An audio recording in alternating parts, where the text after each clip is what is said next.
생생하게 상생하며 YTN 라디오 생생경제. 안녕하세요. YTN 라디오 생생경제 김혜민입니다. 악어는 먹이를 먹을 때 눈물을 흘리는데요. 슬퍼서 우는 게 아니라 눈물샘의 신경과 입을 움직이는 신경이 같아서 먹이를 삼키기 좋기 위해 흘리는 거랍니다. 그래서 우리는 위선자의 거짓 눈물을 악어의 눈물이라고 비유하죠. 기자회견에서 눈물까지 흘려가며 자신의 마약 투약 혐의를 부인했던 박유천 씨는 오늘 거짓말을 하게 돼 진심으로 죄송하다며 벌을 받아야 할 부분이 있다면 벌을 받겠다고 말했습니다. 물론 더 이상 그의 악어의 눈물을 믿을 사람은 없죠. 롯데홈쇼핑은 오늘 6개월 하루 6시간 업무정지 처분을 받았습니다. 2015년 재승인을 받는 과정에서 임직원의 범죄 행위를 고의로 누락했기 때문인데요. 롯데홈쇼핑은 이번 처분을 손해본다고만 생각하지 말고 앞으로 이런 일이 절대 없도록 환골탈퇴해야 할 겁니다. 악어의 눈물이 되지 않으려면 말입니다. 2019년 5월 3일 YTN 라디오 생생경제 지금 시작합니다.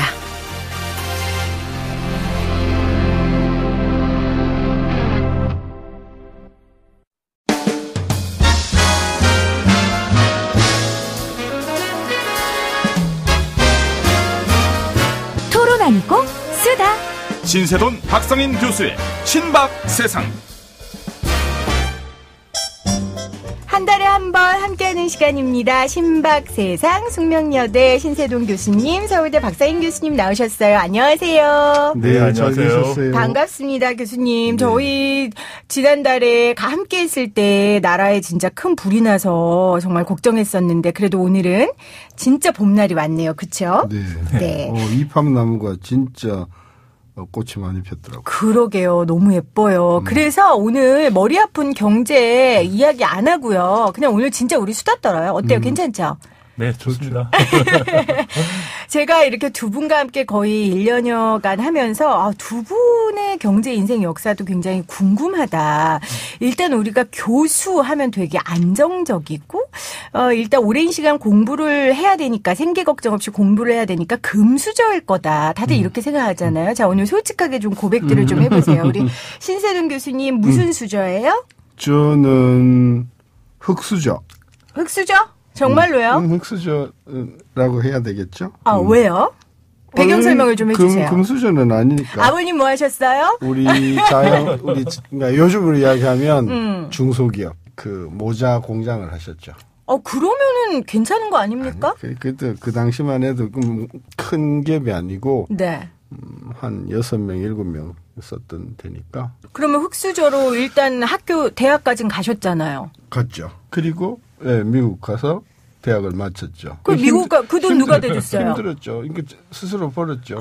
정말요? 그럼요. 그 당시에 교수님 유학을 몇 년도에 가셨어요? 75년. 그때는 미국 유학 간 사람 많지 않았죠? 많았어요, 그때도. 그때도 많았어요. 그렇군요. 흑수저였고 그리고 본인의 돈으로 공부를 하셨다. 아버님 집에 안 계시죠? 돌아가시죠. 그래서 제가 확인할 수가 없네요. 우리 박사인 교수님은 무슨 수저 물고 나오셨어요? 이런 질문 진짜 하는 거 너무 슬프다. 네. 글쎄요, 저는 아무 수저 안 물고. 그래요? 나온 것 같고요. 신 교수님, 참고로 신 교수님하고 저 띠동갑입니다. 네네. 저기 12년 선배님이시고요.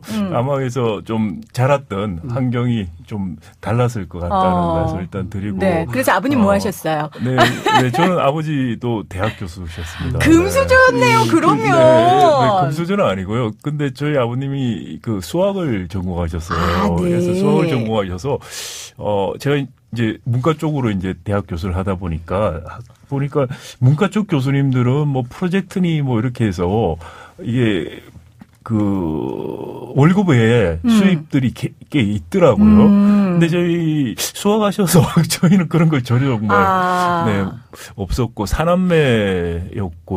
그중 저는 세 번째 둘째 아들이고 세 번째인데 저희 사남매 중에서 유치원은 누나밖에 못 다녔습니다.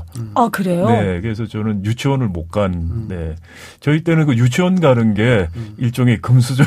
그 당시에 대학 교수가 벌이가 별로 신통치 않았나요? 사남매였고 그다음에 뭐 아버님, 어머님이 다 농부, 부모, 외할아버지. 네. 할아버지. 부모 봉양을 또 하셨어야겠구나. 뭐 봉양까지는 아니셔서도 연세도 굉장히 많으셨고, 그래서 별로 이렇게 물려받은 거 없이 두 분이 시작을 하셨고, 또 그러다 보니까 대학 교수 월급이 상대적으로 안정적인 직업이었죠. 그런데 이제 또 사남매 키우고 하다 보니까 뭐 상대적으로 저희는 괜찮았다고 생각합니다. 저희 친구들보다. 그렇죠. 그래서도 그렇지만 뭐 금수저라고 말하기에는 좀. 아니 근데 그래서 아버지가 이제 순수학문을 하셔서 정말 그 대학 교수로서 그 과외비를 벌지 못하는 걸 보고 본인은 순수학문 말고 경제학과 교수라서 좀 과외비를 벌어야겠다 이렇게 결심을 하시고 경제학을 하신 거예요? 아니 근데 그렇게 본다는 걸 몰랐습니다. 경제학 다 그럴 거라고 생각을 했었고요. 그러셨군요. 네. 근데 참 신기하네요. 보세요, 교수님. 신 교수님은 일명 흑수저 우리가 말하는 본인의 힘으로 왔는데 보수 경제학자가 되셨고 우리 박상인 교수님은 유복한 가정에서 그래도 편안하게 자랐는데 진보 경제학자가 되셨어요. 여기에서 시사하는 점이 있을까요? 그 많은 분들이 이렇게 생각한 것 같아요. 그 70년대 또는 60년대, 80년대까지 미국을 공부하러 간 분들은 대부분이 흑수저, 금수저다 이렇게 생각하는 거는 굉장히 오류가 많아요. 그러니까 첫째, 금수저로 미국을 가서 박사를 할 확률이 굉장히 낮아요. 어떤 면에서요? 그러니까 일단 생활이 풍요롭잖아요. 의지가 경제적인 없군요. 할 이유가 없군요. 그러니까 그런 경우에는 공부를 꼭 해야 된다는 이런 어떤 절박감이 없기 때문에 공부를 마치는 사람이 오히려 적고 그다음에 경제가 어렵고 저는 진짜 학교 다니면서 식당에서 그 아르바이트로 계란도 구워봤고 그래서 제가 계란을 굉장히 잘해요. 박상인 교수님 계란 구워봤어요? 네, 계란을 좀 좋아해서. 그래서 제가 일하던 그 가게가 한국인이 하는 가게인데 그 법률 빌딩이 많은 그 변호사 사무실이 많은 데인데 거기서 이제 일을 하면 그 흑인 변호사들이 팁으로 막 25전씩 주고 이제 그랬었거든요. 그러니까 그래서 우리는 그 미국에서 공부를 했다고 하면 다 이게 금수저다라는 이런 그 편견을 좀 버려야 된다. 네. 그래서 생활이 어려우면서도 외국에서 공부한 분들이 많다. 그래서 자꾸 그것을 우리가 영어로 스테레오타이프라고 하는데 그렇죠. 공부하러 갔으면 부자다. 그러니까 저는 그런 좀 개인마다 상황이 다 다르기 때문에. 그렇죠. 이제 이분법적인 사고인데요. 오늘 여러분 말씀드리지만 이거 수다니까요. 제가 그냥 조금 단순하게 이야기를 해도 그냥 그러려니 들어주세요. 72년도에 미국 가셨다고요? 4년. 74년. 교수님 몇 년도에? 91년. 91년도에. 이때 경제 상황, 대한민국의 경제적 지위는 완전 다르잖아요. 완전히 다르죠. 72년도에 미국 유학 갔을 때 대한민국이 어딘지 알던가요, 사람들이? 그러니까 제일 먼저 이제 외국 사람들이 물어보는 게 일본 사람이냐. 그 다음에 아니다 그러면 차이니즈냐. 아니다. 그러면 누구냐. 이렇게 물어봤어요. 한국을 잘 몰랐죠. 그런 것도 있었고. 근데 그 당시에 미국은 상당히 학교나 사회가 관대했어요. 그러니까 경제적으로 좀 생활이 어렵다고 하면 학교가 선수 마련해서 일자리도 만들어주고 또 등록금을 내기 어렵다 하면 오케이 그러면은 그걸 웨이버라고 하는데 뭐 면제 비슷한 것도 해주고 그래서 얼마나 놀라셨을까. 그러니까 그 당시 그러니까 전 그래서 이 미국 사회라는 게 정말 약자한테 기회를 주는구나. 그렇지. 그리고 굉장히 사람들이 친절했거든요. 한 40년이 지나서 지금도 이제 가끔 이제 미국을 가보면 세상이 너무 바뀐 거예요. 너무 각박하고 학생들에 대한 어떤 재정적인 지원도 너무 박해졌고 저는 그래서 70년대 우리나라는 어려웠지만 그 당시 이제 외국에서 공부를 하려고 했던 사람들한테는 경제적인 문제는 별로 물론 이제 그 당시에도 공부 유학을 가서 새길로 빠진 분이 많아요. 제일 많이 하신 게 뭐냐면 가발을 그렇죠. 파는 게 가발 사업을 하셔가지고 돈을 많이 번 분들이 많고 또 나중에 돈을 많이 버니까 이분들이 다시 한국으로 나오셔서 전기에 뛰어드신 분들도 여러 분 계시잖아요. 그렇죠. 그래서 70년대 그 당시에 그 환경은 지금하고 많이 사뭇 다르다. 그러니까 그때는 대한민국은 경제적으로 굉장히 약체 국가였지만 오히려 미국은 굉장히 여유로웠기 관대했죠. 때문에 약자들에게 굉장히 관대했었고. 그렇죠. 자, 91년은 어땠습니까? 그때 네. 우리나라의 경제적 위상은 파리올림픽 지나고 나서니까. 그렇죠. 한국에 대해서 일반인들은 사실은 한국 그러면 북한 문제 중심으로만 뉴스가 나오니까 그 정도 아는 수준. 그래서 남한인지 북한인지 헷갈려하는 어디서 왔냐, 한국 그러면 사우스냐, 노스냐 이렇게 모를 정도의 아직까지 한국에 대한 전반적인 인식은 굉장히 낮았다는 생각이고요. 네. 그렇지만 이제 학교라든지 이런 데 가면은 특히 이제 제가 경제학을 했으니까요. 한국의 고도성장 60년대부터 80년까지 있었던 고도성장에 대해서 굉장히 경이롭게 생각을 하고 네. 관심들이 굉장히 많았던 그런 기억이 납니다. 그렇군요. 제가 생각해 보니까 2002년도에 미국 어학연수를 갔었어요. 그때의 2002년도 월드컵이었잖아요. 그러니까 뭐 대한민국의 위상이란 장난이 아니었죠. 그러니까 이게 참 신기하네요. 우리가 지금 3명이 앉아 있는데 한국 경제와 한국의 위상이 우리가 외국에 나갔을 때 우리가 어떤 대접을 받는지가 달라지는 신 교수님, 네, 위로해 드릴게요. 우리 신 교수님 같은 선배님이 계셨기 때문에 제가 미국 가서 그때 월드컵 때 이탈리아를 우리가 이겼잖아요. 그때 네. 제가 이탈리아 사람들한테 얼마나 부러움을 받았었다고요. 그런 일이 있었습니다. 자, 오늘 두 분의 경제 배경 이야기 들었는데 자, 그럼 한국 경제 이야기를 좀 해볼게요. 한국 경제 정말 압축 성장 100년을 서울신문 1월 3일 기사에서 좀 썼길래 제가 좀 정리를 한 걸 좀 읽어볼게요. 두 분 공감하는 부분과 공감하지 못하는 부분이 있으면 말씀해 주세요. 수탈의 경제였던 일제강점기의 여파로 대한민국은 광복 직후 식량이 없어서 무상원조를 받던 세계에서 가장 가난한 나라였다. 경제개발 5개년 계획 등 정부 주도 정책으로 현재는 국내 총생산 세계 12위로 원조받던 나라에서 원조를 하는 유일한 나라가 됐다. 그러나 초고속 압축 성장의 부작용도 컸다. 정부 주도 경제 발전의 열매가 대기업과 고소득층에 집중돼 소득 불평등이 심화됐다. 최근에는 자동차 조선 등 주력 산업이 고꾸라지고 반도체를 이을 미래 먹거리는 손에 잡히지 않는다. 급속한 고령화와 인구 감소로 내수 침체는 악화될 가능성이 큰데 미중 무역 분쟁 등으로 경제를 견인했던 수출에도 빨간불이 켜졌다. 전문가들은 돌파구로 혁신 성장과 남북 경제 협력을 꼽는다. 한강의 기적을 미래 100년간 한반도의 기적으로 이어갈 수 있는 방안이 필요하다. 자, 신 교수님 어떻게 들으셨어요?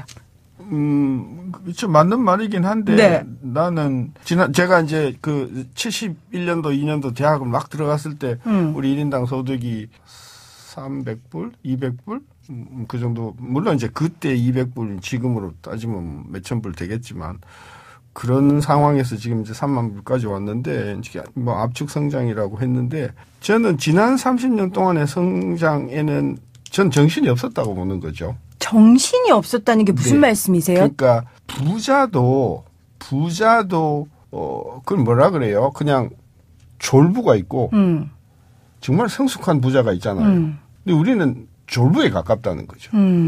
소울이 없다. 정신이라는 그렇죠. 게 소울을 말씀하시는 네. 거예요. 무슨 이야기냐면 내가 이만큼 회사가 크게 되는 데는 정말 근로자들의 공이 크다.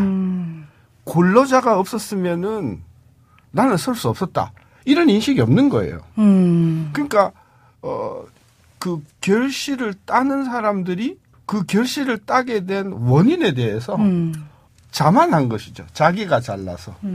또 더 가관인 것은 정부의 어떤 뭐 5개년 계획이 뭐 좋아서. 물론 그 말이 틀린 말은 아니에요. 정부의 5개년 계획 우리가 7번 했는데 제가 다 들여다보니까 그게 아니라도 충분히 성장할 수 있는 그런 있었다는 것이죠. 근데 아니 보수 경제학자들은 이런 얘기 잘 안 하지 않아요, 교수님? 그래서 저는 도대체 정체성이 뭐예요, 교수님? 보수도 아니고 저는 지금 정말 그 실체적인 진실만 쫓아가는 네. 사람인데 그래서 아까 다시 돌아가면 너무 졸부에 가깝다는 것이죠. 그러기 때문에 저는 비판하는 게 뭐냐면 길거리에 나가보면 외제차 너무 많거든요.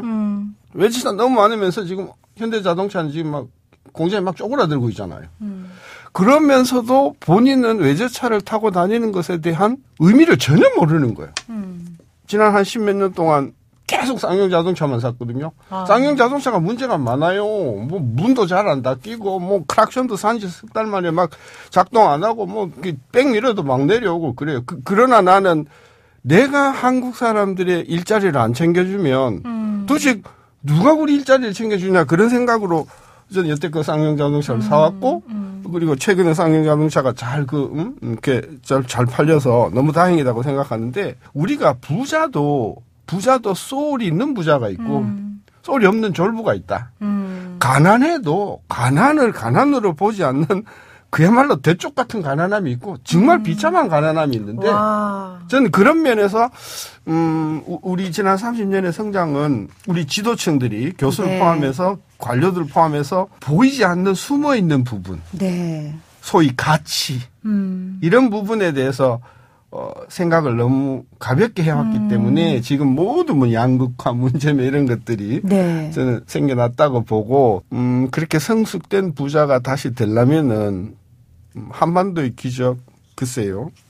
저는 만만치 않은 작업일 거라고 보는 거죠. 자, 교수님 말씀을 좀 정리해 보면 지난 30년의 성장이 정부나 개인의 잘한 거나 역량 물론 있었지만 그것만이 아니고 많은 사람들의 협력과 희생이 함께 있다는 걸 우리가 너무 간과하고 있다. 그렇죠. 그 말씀이신 것 같아요. 자, 우리 박 교수님. 네, 그 서울신문 기사 내용이 압축적으로 표현을 했다고 생각이 됩니다. 근데 몇 가지 조금 이제 우리 성장에 대해서는 압축적인 표현들이 어느 정도 컨센서스가 있기 때문에 이루어졌다고 보이는데 현재 문제에 대해서는 저는 약간 동의할 수 없거나 좀 잘못 갖고 있는 우리 일반적인 오류들이 좀 거기에 반영된 거 아니냐는 생각이 먼저 들었다라는 걸 말씀드리고 있고요.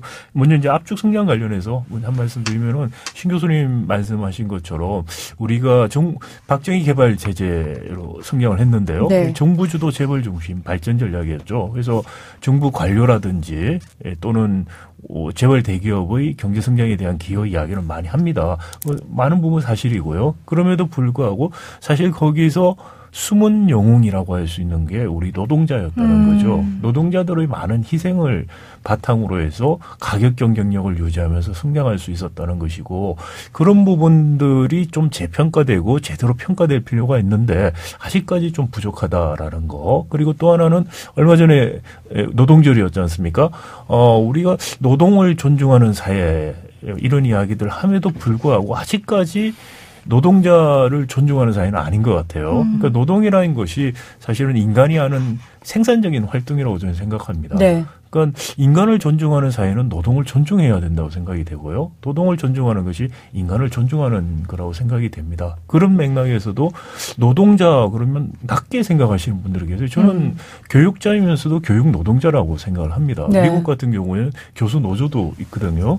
그렇기 때문에 우리 노동에 대한 또는 노동자에 대한 잘못된 인식들 이런 것들을 좀 바로잡을 필요가 있다는 생각이 하나 들었고요.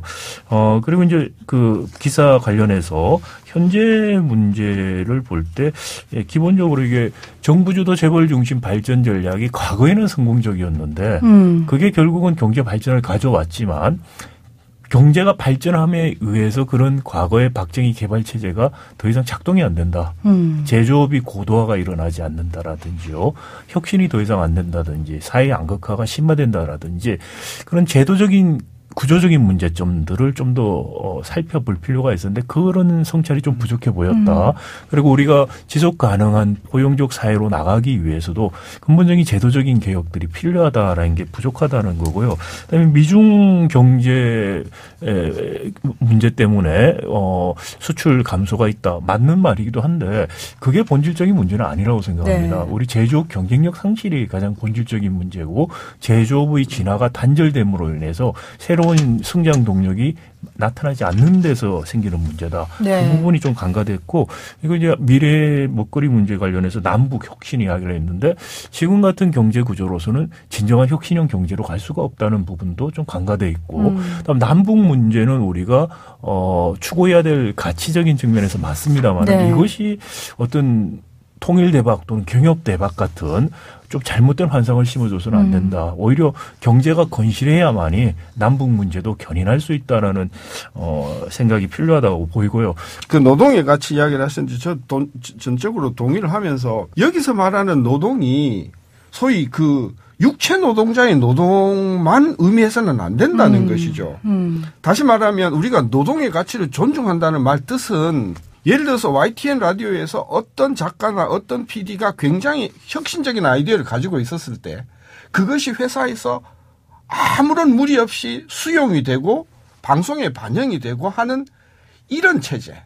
또 변호사나 검사가 또는 판사가 자기 어떤 생각을 가지고 있었을 때 이것이 정말 가치라고 생각을 하고 그것에 의해서 판결을 내렸을 때 많은 사람들이 박수를 쳐주는 사회. 이런 어떤 그 전문직이나 이런 모든 사회의 어떤 그야말로 노동을 제공하는 사람들의 그 가치나 진위가 충분히 보장되는 사회가 되어야만 맞아요. 그것이 방송의 발전, 그다음에 법조의 발전, 그럼요. 교육의 발전 이렇게 간단 말이에요. 네. 그런 면에서 한국은 그냥 결실만 잘 맺으면 모든 다 용서가 돼. 되고, 이런 이해가 사회는 되고. 천박하다는 것이죠. 맞습니다. 그래서 한국이 진짜 이제 선진국다운 선진국으로 가려고 하면은 길거리에서 막 이렇게 주먹을 휘두르는 그런 노동의 가치가 아니고 방송국이면 방송국, 학교면 학교, 뭐 교회면 교회 이 모든 사회에서 그 한 사람 한 사람의 의견이 정말 존중되고 네. 그 존엄성이 이런 사회로 가자. 그런 면에서 저는 노동의 가치 존중 저는 100% 지지하는 거죠. 그러니까 무인과 문인과 상인과 그 모든 사람들이 그렇죠. 내 노동의 가치가 존중받는 그렇죠. 사회. 맞습니다. 그리고 이제 노동의 가치가 존중되는 게 구체적으로 실현되는 게 시장경제 자본주의 경제에서는 노동상권을 보호하는 것입니다. 노동상권을 보호하는 것은 시장경제와 자본주의 근본적인 원칙입니다. 메가도 행정국 군정이 일본의 전후에 가서 일본을 민주국가, 시장경제, 자본주의 국가로 만드는 제도를 만들겠다고 해서 한 게 경제민주화 정책입니다. 그 세 가지가 있었는데요. 첫 번째가 토지개혁을 했고요. 두 번째가 재벌 해체를 했습니다. 네. 세 번째가 노동상권을 입법을 했어요. 그리고 나중에 따라간 게 공정거래법을 입법을 한 겁니다. 그러니까 정확하게 시장경제의 제도적 기반이 무엇이고 이런 제도적 기반이 있어야만 이기심에 기초하는 활동이 사회적으로 바람직한 방향으로 네. 유인될 수 있다는 것이죠. 우리 지금 현재 우리가 지금 당면하고 있는 많은 문제가 정부주도 재벌 중심 발전을 하다 보니까 저개발 상태에서 효과적이었죠. 근데 지금 와서는 그런 제도적인 기반들이 오히려 채워지지 않아서 생기는 문제가 있고 그런 제도적인 기반을 만드는 것이 정부주도 재벌 중심 발전에서 형성된 기득권의 이익과 부합되지 않은 측면에서 갈등이 있다라는 이야기를 제가 드리고 싶고요. 노동상권을 보호하는 것과 공정거래법을 하는 것들이 어떻게 보면 이익 추구, 기업의 이익 추구가 노동 착취라든지 시장에서 불공정 행위가 아닌 오로지 경영혁신과 기술혁신만으로 하는 그래서 결국은 부에 대한 정당성을 사회적 인정을 받는 것이죠. 그런 방향으로 가는 것이다. 네. 그래서 노동상권, 단결권, 파업권이라든지 단체 교섭권 같은 것들을 부정적으로 봐서는 절대로 안 된다는 말을 꼭 드리고 싶습니다. 진짜 오늘 수다 떨려고 그랬는데 역시 교수님들하고는 수다가 안 되네요. 제가 포기하겠습니다. 안 되고요. 이거 서울신문 그냥 도입으로 가져온 건데 이 기자님한테 제가 너무 죄송하고요. 이렇게 두 분이 이렇게 웃자고 던진 말을 이렇게 진지하게 하실 줄은 저도 몰랐습니다, 여러분. 한 가지 여담을 드리면은 경제학 미국에서 제가 교수 생활 7년을 했는데 경제학과 부부 동반 교수들 모임을 하면은 부인들이 안 오려고 잘해요. 저도 이번 기획은 실패한 걸로. 여러분 저희는 2부에 다시 올게요.